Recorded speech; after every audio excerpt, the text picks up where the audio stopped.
What's up, guys? Scott Drummond here.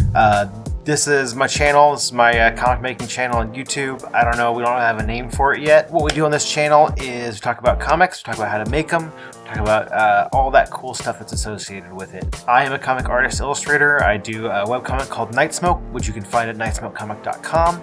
And I make illustrations for board games like Marvel Champions and Marvel Crisis Protocol. You can find my work at scottdrummondart.com if you want to check more about me. But you don't really care. Like, that's not really the point. That's not why you're here. You are here because you want to learn about the top 5 mistakes that new comic artists make. That's what you're here for. That sounds like a pretty cool clickbaity title, so that's what we're here to talk about. I am saying this all from a position of experience. Like, the way that I've kind of compiled these tips is actually because I've been going to comic book conventions, one, to sell my work and interact with people that like my work, but also two, to interact with other kind of industry professional people, editors and artists that I really respect and things like that, and get their opinion on my work and how I can make my work better. And so these are things that I've pulled, from notes that I've taken on my phone and, notes that I've put in like a little notebook. Thank you, Baldemar, for this awesome D20 sticker that's on this notebook, by the way. But I've taken a bunch of notes from people, and so I was like, I should probably try to share some of this with you guys to kind of tell you what I've learned from these portfolio reviews, and hopefully they'll help you too. I'm going to jump into it. I'm not going to waste your time. I respect your time. Let's go. Top 5 things. Number 1, stop zooming in. Quit it. Just don't do it. And this is a super tough one for me to break. I've actually turned off the pinch to zoom on my iPad for Clip Studio Paint because it's such a habit to just get in there and work on these noodly little face details. It's a bad habit. What do I mean? Specifically, on this top left panel here, someone gave me a comment that it looks like, I spent a lot of time working in and getting the details just right on her face and these, the arm, bumps and things like that, putting the exact placement on, her pouches and things like that. But then once I zoomed out, I was able to, not put that same detail into the hair or the fingers and things like that. If you keep your work at a consistent zoom when you're actually drawing and working, and then zoom back out to kind of see the full picture, you're going to be in a much better place. Obviously, this doesn't really matter if you're working on paper because it's all the same. You are at a consistent zoom angle. You can't zoom any further than you already are if you're drawing on physical paper. But this is sort of a tip for digital artists. When you maybe you should try to figure out what that exact DPI is for the size that you're working at, so that you can then keep that drawing pretty consistent with what drawing on paper would be like. It becomes kind of troublesome if you have a monitor or a drawing tablet that isn't a very high resolution. On something like an iPad or I think a Surface Pro tablet probably has a pretty good resolution.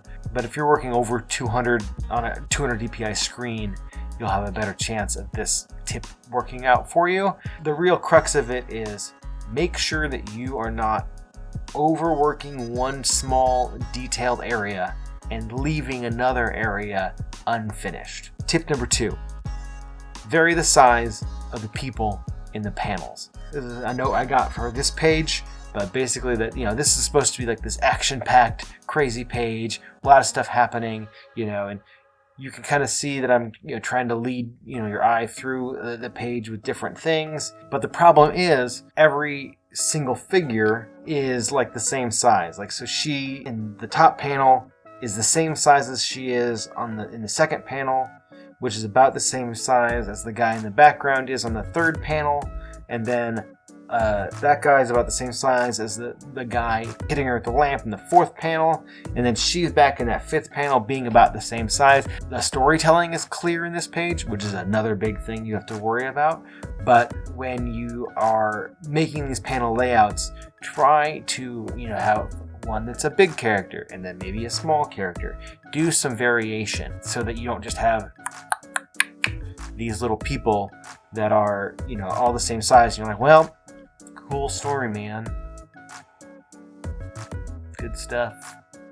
All right, I'm going to pick on this page some more for tip number 3, and that is to have at least one establishing shot per page. You have no idea where this is taking place. Like, I could tell you, and yes, the page before this kind of has the scene set up, and the page after this also kind of has another establishing shot. That's terrible. Like, why would you do that? Why did I think that was a good idea? I think it was because, I wanted to keep you in this action and make it feel... No. You have to show where these people are in relation to objects in the room so that you don't let the reader get lost. Yes, taking out backgrounds can help speed up the pace of your panels and your pages, but you still have to make sure that you know where everyone is. Speaking of those backgrounds, another big note that I got was to not skimp out on those backgrounds. This top left panel specifically, I got called out because although he is nicely rendered and we've got some great texture here, on these bottom panels, and I even used reference for this, background in the first panel, but you can see once you kind of, blow it up that, boy, I really just faked it. I totally phoned this in. Ugh. The brick over here on the far left side doesn't look bad.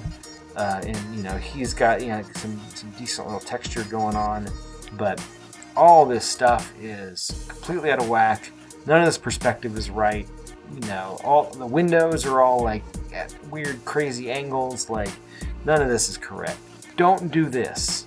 Don't phone in these backgrounds. If you're using Close Studio Paint, you've got this perspective ruler. I'll link a tutorial on how to use that below. If you're using Procreate on the iPad, that has a perspective ruler. If you are using Photoshop, sorry, there's no perspective ruler, but you got to figure it out. Use perspective. Don't phone in these backgrounds, and it will detract from your work and take people out of it for a second if you have these nicely rendered foregrounds and then these kind of backgrounds. People will know. Comic making is backgrounds. If you are good at backgrounds, you're good at comics. I got into comics because I like drawing superheroes and I like drawing people and I like showing these relationships and telling these stories. But such a big part about those stories and those people are where they're from and where they are and where they're going. So really another big note that I think I got at some point was to think of these backgrounds as characters. Give them the love and care and attention that they deserve as characters. Do that. That's tip number 4. And sort of speaking of another big thing that you do when you are kind of starting off is not use reference. Reference is amazing. Reference is your best friend. I do a lot of this dumb stuff where I'll take a bunch of reference photos. I'll take either my phone or a camera and put it on a tripod and use one of those little phone holder tripod thingies to kind of prop it up, set the timer on the camera and then go and do my dumb pose. And if I have the camera on a tripod and it's in the same position, it's really nice because then I can do this kind of thing where I am, placing myself in different positions to sort of create stuff like this. Where so now I know the perspective.